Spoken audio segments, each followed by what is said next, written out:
Lebih lanjut, Made Nurbawe mengatakan salah waktu yang dimaksud adalah tayangan televisi selama ini semakin menarik minat remaja sekolah untuk menontonnya. Seperti tayangan reality show dan sinetron yang ditayangkan pada waktu-waktu siswa belajar di rumah untuk mempersiapkan pelajaran di sekolah besoknya, yakni rentang waktu dari pukul 19 hingga 21 malam hari.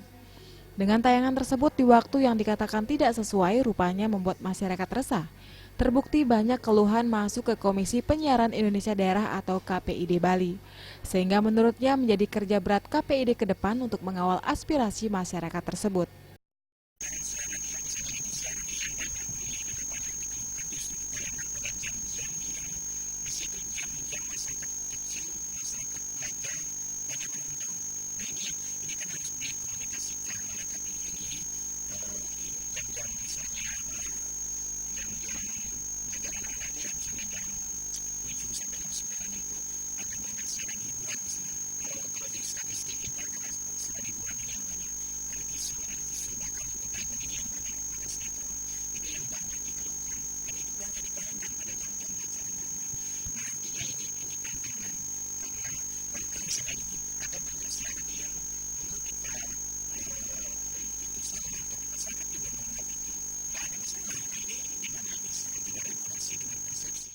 Ditambahkannya, dalam pembangunan Bali ke depan, dunia penyiaran wajib memberi porsi lebih besar terhadap budaya dan kearifan lokal Bali untuk ditayangkan, sehingga budaya Bali mampu tetap dipertahankan.